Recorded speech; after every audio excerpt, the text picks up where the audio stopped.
실제로 구약 성경을 보게 되면 아모스 선지자가 살던 시대에도 사무엘이 활동하던 시작한 시대와 비슷한 것 같아요. 바로 아모스 8장 11절로 12절을 보면 이렇게 기록이 되어 있죠. 주 여호와의 말씀이니라. 보라, 날이 이를지라 내가 기근을 땅에 보내리니 양식이 없어 주림이 아니며 물이 없어 가람이 아니요 여호와의 말씀을 듣지 못한 기갈이라.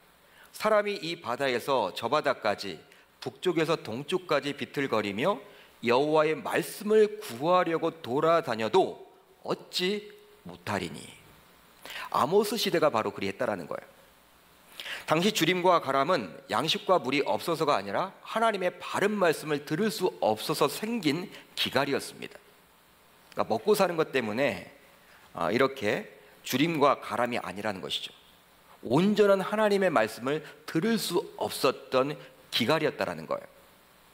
그러기에 여호와의 말씀을 듣지 못해 기근을 겪은 사람이 당시에 이 바다에서 저 바다까지 북에서 동까지 비틀거리며 여호와의 말씀을 구하려고 몸부림치며 돌아다녀도 결코 말씀을 들을 수 없었던 시대가 바로 그 아모스 시대였어요.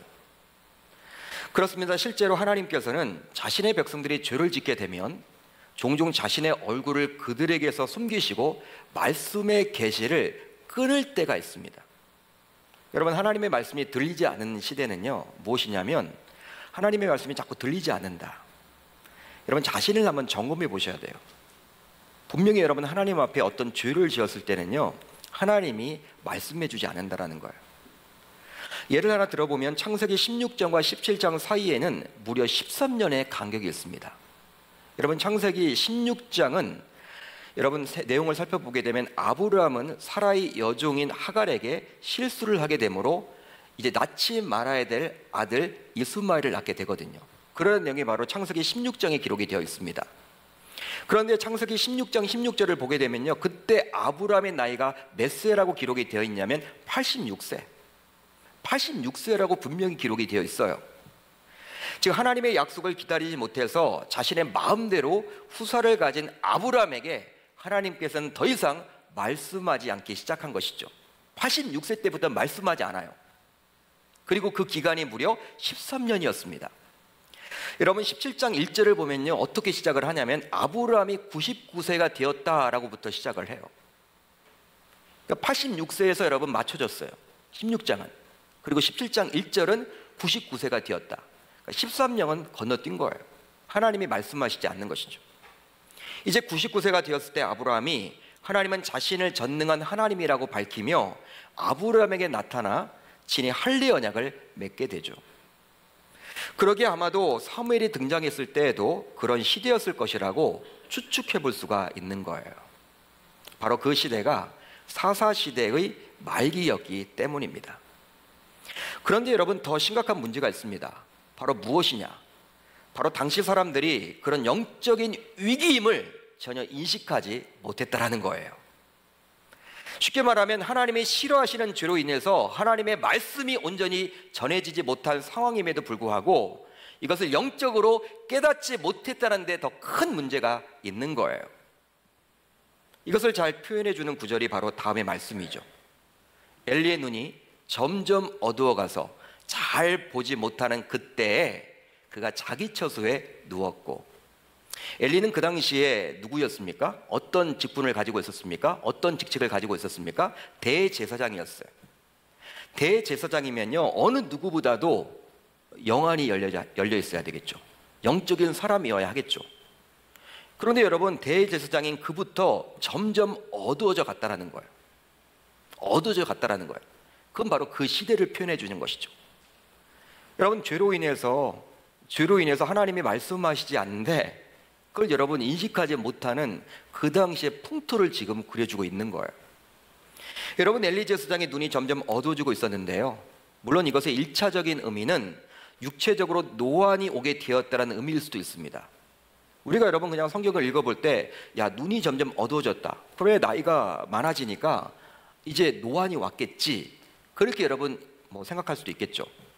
그렇지만 성경에서 눈이 어두워진다라는 의미는 영안이 깨어있지 못하고 어두워짐으로 영적으로 분별하지 못하게 되었다는 의미가 굉장히 강하다는 거예요. 앞으로 여러분들이 성경을 보실 때 눈이 어두워졌다 이런 표현이 나와 있으면요, 영적인 눈이 어두워졌구나 그렇게 해석하시면 됩니다. 실제 여러분 창세기 27장 1절을 보면 이렇게 기록이 되어 있죠. 이삭이 나이가 많아 눈이 어두워 잘 보지 못하더니 라고 시작을 합니다. 바로 이 구절은 이삭의 영적 상태를 보여주는 구절이라고 볼 수 있는데, 실제로 이삭은 하나님께서 자신에게 부어주셨던 축복권을 바르게 사용하지 못해요. 바로 자신이 죽기 전에 에서가 사냥해온 별미를 맛보고 누구를 축복하려고 했습니까? 장남이었던 에서를 축복하려고 했죠. 그러나 여러분, 아버지 이삭이었던 이삭은 이미 알았어요. 하나님의 마음을 알았습니다. 자신의 장남이었던 에서가 아니라 차남이었던 야곱에게 하나님의 마음이 가 있는 것을 이미 알았어요.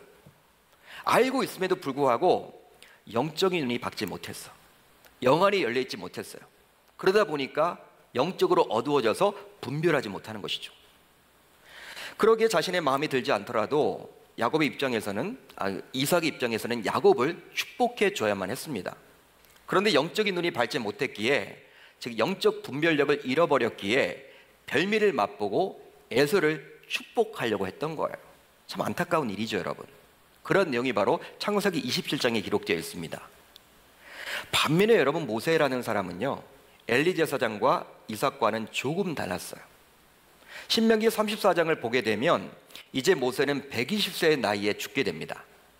그런 모세에 대해서 성경은 다음과 같이 기록을 해주고 있죠. 모세가 죽을 때 나이 120세였으나 그의 눈이 흐리지 아니하였고 기력이 쇠하지 아니하였더라. 모세의 눈이 흐리지 아니하였다라고 기록이 되어 있습니다. 120세, 죽을 나이임에도 불구하고. 이것은 단순히 그의 육안만을 말해주고 있지 않아요. 이미 기력이 쇠하지 아니하였다라고 나와 있기 때문에 모세는 120세의 나이로 죽을 때까지 육체적으로도 굉장히 강건했음을 알 수가 있어요. 그러기에 그의 눈이 흐리지 아니하였다라는 것을 통해서 모세는 죽을 때까지 영안이 밝아서 영적 분별력을 가지고 있음을 알 수가 있는 것이죠. 여러분, 그러니까 하나님이 이 창세기부터 레위기, 신명기, 민수기, 출애굽기, 이 모세 오경이라고 이야기를 하지 않습니까? 이 모세 오경을 쓰도록 했겠죠. 노후까지 사용을 하신 거겠죠. 왜? 영안이 여러분 열려 있으니까. 120세가 되어서 죽을 날이 여러분 가까이 왔는데도 불구하고, 죽게 되었는데도 불구하고 그때까지도 영안이 열려 있던 거예요. 그렇기 때문에 모세 오경을 하나님이 사용하시도록 붙들린 바 된 것이죠. 저는 이런 모세의 모습을 보면서 개인적으로 굉장히 부러웠어요. 참 부럽더라고요, 여러분. 실제 우리의 영과 육은 뗄려 뗄 수가 없습니다.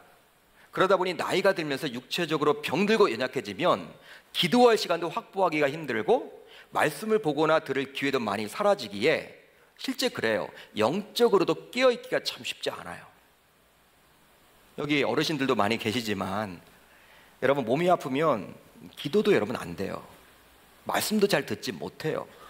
그 총기가 여러분 다 사라져. 말씀을 여러분 몇 번 읽어도 자꾸 여러분 잊기도 하고, 그냥 한 자리에 여러분 앉아서 기도하기도 쉽지 않고, 진짜 여러분 그런 것 같아요. 그렇지만 모세는 하나님의 은혜로 천국 갈 때까지 영육이 모두 강건했다라는 거예요. 그러기에 우리들도 이런 모세와 같이 하나님의 부르심을 받는 그 순간까지 영육 모두 강건할 수 있도록 하나님께 은혜를 베풀어 달라고 간절히 기도해야 할 줄 믿습니다. 이렇게 영적으로 암울한 시대였지만 하나님께서는 한 사람을 부르셔서 일을 하세요. 그 사람이 누구입니까? 오늘 말씀에 나와 있는 사무엘입니다. 오늘 본문 안에는 총 4번에 걸쳐서 하나님께서 사무엘을 부르시고 있는데요, 오늘 말씀 4절을 보면 이렇게 기록이 되어 있죠. 여호와께서 사무엘을 부르시는지라. 첫 번째 부르심입니다. 6절, 여호와께서 다시 사무엘을 부르시는지라. 두 번째 부르심이에요. 8절, 여호와께서 세 번째 사무엘을 부르시는지라. 세 번째 부르심이에요. 마지막으로 10절, 여호와께서 임하여 서서 전과 같이 사무엘아 사무엘아 부르시는지라. 네 번째 부르심입니다. 하나님께서는 사무엘을 불렀어요.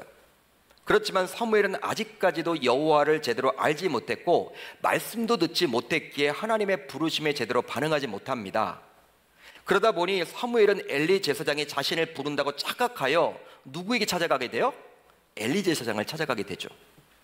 그러나 엘리 제사장도 역시 영안이 밝지 못했기에 사무엘이 자신을 세 번째 찾아왔을 때야 비로소 하나님께서 사무엘을 부르신다고 생각하게 된 거예요. 첫 번째 부르심, 두 번째 부르심. 내가 부르지 않았는데? 내가 부르지 않았어. 너 돌아가서 누워라. 그렇게 여러분 취급하고 말아요. 엘리도 여러분 영안이 밝지 않았기 때문에. 그렇지만 세 번째 자신을 찾아오자 사무엘이 야, 하나님이 사무엘을 불렀나 보다 라고 생각을 해서 이제 앞으로 하나님이 부르실 때에는 자신에게 찾아오지 말고 여호와여 말씀하옵소서 주의 종이 듣겠나이다 라고 이야기를 합니다. 사무엘 보고 여러분 그렇게 하라고 권면해요. 그래서 하나님은 무려 4번씩이나 사무엘을 불렀던 것이고 그제서야 사무엘의 반응을 볼 수 있게 된 거예요. 그렇다면 이것을 통해서 우리는 무엇을 생각해 볼 수 있을까요?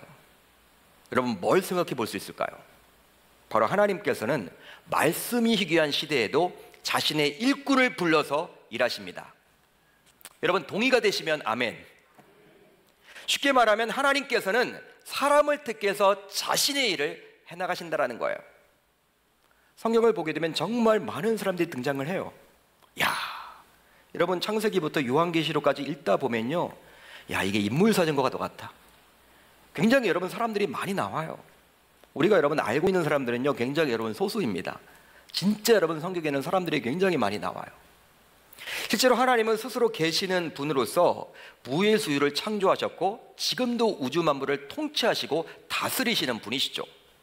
그러게 못할 것이 없는 분이세요. 따라서 직접 자신의 일을 해나갈 수도 있습니다. 즉 인간의 힘이 꼭 필요한 것은 결코 아니라는 말이에요.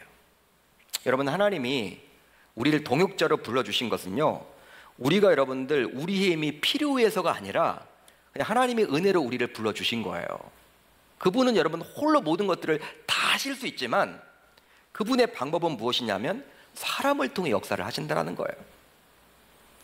실제 여러분 예수님의 공생의 사역을 보더라도 예수님께서는 직접 모든 일을 감당할 수도 있었지만 12제자를 세우고 그 제자들을 통해서 자신의 사역을 감당하도록 했습니다. 바로 하나님께서는 사람을 택해서 일하시기 때문이죠. 그러기에 이곳에서 예배를 드리는 모든 분들도 하나님의 택함을 받아 쓰임받은 인생이 다 되실 수 있기를 우리 주님의 이름으로 축원합니다. 이렇듯 사무엘의 입장에서는 아들의 악행을 묵인하는 엘리 제사장을 결코 인정하고 존경할 수 없었을 거예요. 그렇지만 사무엘은 하나님의 부르심, 즉 일종의 영적 체험을 했지만 아직 하나님의 부르심을 정확하게 몰랐기에 엘리 제사장을 찾아갔어요. 찾아갔다라는 거예요. 그것도 무려 3번씩이나 찾아갔습니다. 여러분 한번 생각해 보세요.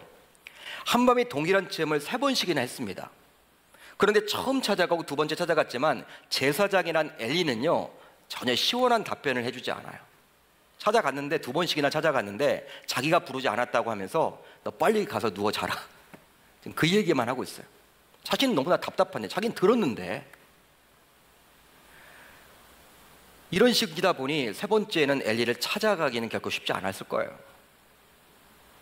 실제로 여러분 왜 그러지 않겠습니까? 찾아가 보았자 또 내가 부르지 않았어. 너 빨리 가서 자면 좋겠다. 그런 이야기는 할 텐데 괜히 시간 낭비하는 거 아니야? 여러분 사무엘도 여러분 사람이기 때문에 그런 마음을 가졌겠죠. 충분히 여러분 가질 수가 있겠죠. 그렇지만 사무엘은 혹시나 엘리 제사장이 진짜 자신을 불렀으면 어떡할까 하는 마음으로 3번째도 엘리를 찾아갑니다. 그렇다면 이것을 통해서 우리는 무엇을 생각해 볼 수 있을까요? 바로 자신이 인정할 수도 없고 존경할 수는 없더라도 하나님이 세우신 질서에 순종하려는 사무엘의 모습을 발견할 수 있는 것이죠. 신자라고 하면서도 종종 우리들은 자신이 정한 기준으로 교회를 바라보기도 하고 목회자를 판단하기도 합니다. 야, 진짜 좋은 교회는 이런 교회야. 교회라면 이렇게 해야지. 참 목회자는 이런 목회자야. 여러분 자신의 기준이 여러분 판단 기준이에요. 자신의 생각이 여러분 판단 기준이에요. 그걸 여러분 모든 것들을 결정하려고 합니다. 이런 식으로 마이너리 이야기를 하고 실제로 자신의 생각과 다른 목회자와 교회를 바라봤을 때 쉽게 비난하고 정죄하기도 하죠. 요즘에 여러분 코로나로 인해서 막 주변에서 여러분 막 속상합니다. 여러분 속상해요. 어떻게 해요 그래도? 세상 사람들은 다 비난을 하겠지만 우리 신자들까지 여러분 거기에 동일하게 여러분 동참해가지고 비난을 해서는 되겠습니까? 또 자신은 신앙생활을 하고 있다고 하면서도 기성교회를 무조건 배척하면서 등록도 하지 않고 출석도 않으면서 나름대로 신앙생활을 잘하고 있다고 여기는 소위 가난한 신자들이 점점 늘어가고 있는 추세예요. 좀 코로나 상황이 끝나게 되면 이 가난한 신자가 굉장히 많아질 것 같아요. 처음에는 영상 예배를 드렸다가 영상 예배조차도 이제 드리지 않는 분들이 점점 늘어가고 있는 추세예요. 한국교회 전반적으로 그렇습니다. 어떤 의미에서 이런 가난한 신자는 자신의 판단 기준으로 신앙생활을 한다 할 수 있겠죠. 교회에 대해서 여러분 상처를 입었대요. 목회에 대해서 상처를 입었대요. 여러분 그렇지만 자기가 입은 거잖아.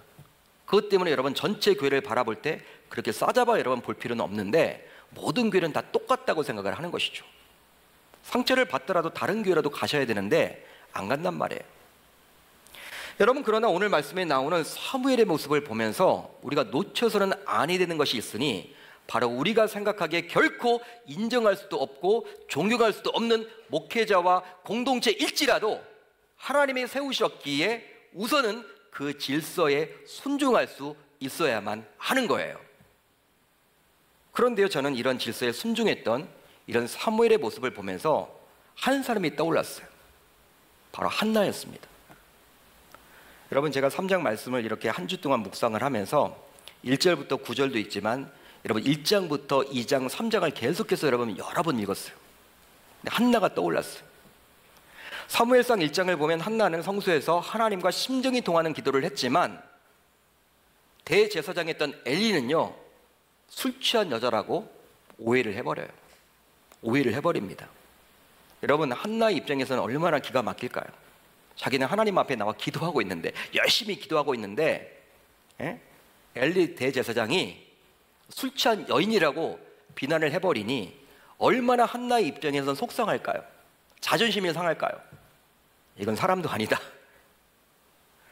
여러분 심지어 그 한나는요 하나님과 깊은 기도를 하는 입장이었기 때문에 어떤 의미에서는 하나님으로부터 직통 계시를 받았다고 볼 수도 있어요. 하나님의 음성을 들었다고 볼 수도 있겠죠. 그렇기 때문에 아무리 제사장이라고는 하지만 엘리를 무시할 수도 있을 거예요. 왜? 나는 직접 하나님을 만났는데 영적으로 분별하지도 못한, 그렇게 여러분 무시해버릴 수도 있겠죠. 실제 우리들 주변에서도 기도를 많이 하다가 어느 순간 하나님으로부터 직접 음성을 듣거나 하게 되면요 그때부터 굉장히 영적으로 교만하게 되어서 담임 목사의 말도 듣지 않으려고 하는 분들도 있어요. 제가 이전교에서 봤어요. 집사님이신데 굉장히 기도를 많이 하셨는데 오늘 갑자기 목회자 말도 잘 듣지 않아요.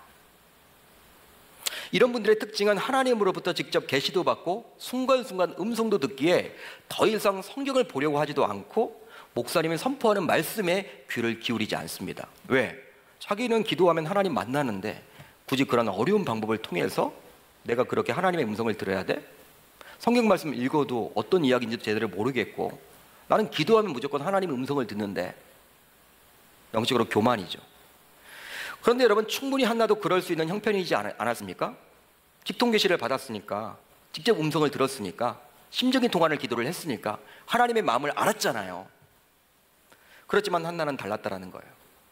오히려 하나님이 세우신 질서와 권위에 순종하여 다음과 같이 엘리에게 말하게 됩니다. 당신의 여종이 당신께 은혜 입기를 원하나이다 하고 가서 먹고 얼굴에 다시는 근심빛이 없더라. 아멘. 영적으로 분별하지 못함으로 한나 자신에게 오히려 술 취했다고 비난을 쏟아부었던 엘리 제사장에게 한나는 오히려 공손히 대하고 있습니다. 심지어는 어떻게 이야기를 해요? 당신의 여종이라고 표현을 해요. 당신의 여종, 엘리의 여종이 되는 거예요. 자신을 낮추는 것이죠. 이런 한나의 신앙적인 성품이 결국 아들 사무엘에게 고스란히 전달되었습니다. 저는 여러분 사무엘의 이러한 모습을 보면서 여러분 한나의 여러분 참 그런 모습이 보이는 거예요. 어떻게 이렇게 닮았을까? 사랑하는 성도 여러분, 어느 날 갑자기 사무엘이 이스라엘 역사의 전면에 나타난 것은 결코 아니죠. 특별히 별로 추천하고 싶지 않았던 엘리 제사장 밑에서 그는 신앙훈련을 받게 되었습니다. 그렇지만 그는 그런 환경 속에서도 하나님께서 베풀어 주신 그 은혜 속에서 점점 자라났어요. 오히려 그런 악한 환경 속에 물들지 않고 이겨낼 수 있었던 것이죠. 우리들은 형편을 탓하고 환경을 탓하지만 그게 아니었다라는 거예요, 사무엘은. 따라서 이 예배를 드리는 우리들은 사무엘과 같이 우선적으로 쓰임받기 위해서라도 하나님께서 세우신 질서만큼은 인정할 수 있어야 할 줄 믿습니다. 그러기에 교회 공동체를 바라보면서도 또 교회 그 자체에 있는 성도들을 대할 때에도 앞으로 내 생각과 내 기준이 아니라 우리 주님의 눈을 가지고 바라볼 수 있기를 우리 주님의 이름으로 축원합니다. 여러분, 우리가 신앙생활을 할 때는요, 내 생각을 여러분 지워버려야 돼요. 내 생각을 지워버려야 돼요. 내 생각과 여러분 내 처지가 기준이 되어서는 안 돼요. 어떤 판단을 할 때, 어떤 결정을 내릴 때 하나님의 말씀이 여러분 기준이 되어야 돼요. 그리고 하나님이 정말 이것을 원하신다 하면요, 내 생각과는 좀 달라도 자기가 여러분 양보할 수 있어야 되는 거예요. 사무엘이 그런 훈련을 받았어요. 인정하기 싫지. 이게 무슨 영적인 지도자야. 어떻게 자신의 아들에게는 그렇게 순한 양이 돼. 우리 엄마 같으면 아마 종아리를 여러분 몇 번이나 여러분 회초리를 들면서 때렸을 텐데 그런 것도 하지도 않으면서. 여러분, 이 어린 아이지만 다 보는 게 있잖아요. 여러분, 그 리더십을 인정하기 싫겠죠. 그렇지만 리더십을 철저하게 순종하고 인정해 줬다란 말이 왜? 하나님이 세우신 질서이기 때문에. 이제 말씀을 정리하겠습니다. 우리들도 어떤 사역을 해나갈 때 코드가 맞는 분들과 하고 싶어 해요. 코드가 맞는 분들과 하고 싶어 합니다. 왜냐하면 자신과는 전혀 맞지 않고 또 하기 싫은 사람, 불평하는 사람과는 일하기가 쉽지 않기 때문이죠. 그냥 나와 잘 맞지 않아도 교제는 할 수 있어요. 여러분, 교제는 할 수 있습니다. 나랑 잘 맞지 않아도, 코드가 맞지 않아도, 좀 이상한 성격을 가져 있어도 교제는 가능해. 그렇지만 사역을 같이 하기는 쉽지 않아요. 왜? 일이 되지 않기 때문에. 마찬가지로 하나님께서 구원시켜 주신 것과 자신의 사역을 위한 일꾼으로 부르신 것은 차원이 다른 문제라는 사실입니다. 여러분, 하나님의 부르심을 받는다는 것은요, 굉장히 여러분 소수예요. 극소수입니다. 여러 구원받은 사람들 가운데 하나님이 뽑아서 쓰신다라는 거예요. 그러게 하나님께서 자신의 사역을 위해서 아무나 부르지는 않겠죠. 바로 사무엘처럼 말씀을 즐거워하며 하나님이 세우신 질서에 순종할 수 있어야만 합니다. 그런 사람만이 소위 하나님과 코드가 맞기에 하나님께서는 불러서 일꾼으로 삼아 주십니다. 할렐루야, 할렐루야. 여러분, 그냥 여러분들은 구원받은 인생으로서 만족하며 살아가겠습니까? 야, 나는 오늘 밤 죽어도 천국에 가니까 난 이것으로 만족하겠다. 그렇게 여러분 여기십니까? 아니면 오늘 말씀에 나오는 사무엘처럼 남은 여생 동안 주님의 일꾼으로서 멋지게 쓰임받기를 기대하십니까? 여러분, 전자입니까? 후자입니까? 다들 여러분 후자라고 생각을 하실 거예요. 말은 하지 않지만. 내가 언제 죽을지 모르지만 나에게 여러분 생이 1년 남았다. 아니 1개월 남았다. 1개월 남았더라도, 아니 1년 남았더라도 정말 하나님 앞에 정말 쓰임받았다가 멋지게 하나님 앞에 가면 좋겠다. 다 그런 마음을 가질 거예요. 그냥 구원받은 것에 만족하면서 그런 신앙이 아니라. 그렇다면 오늘부터 우리들도 사무엘처럼 말씀을 즐거워하며 하나님의 세우신 질서에 순종해야 할 줄 우리 주님의 이름으로 축원합니다. 축원합니다.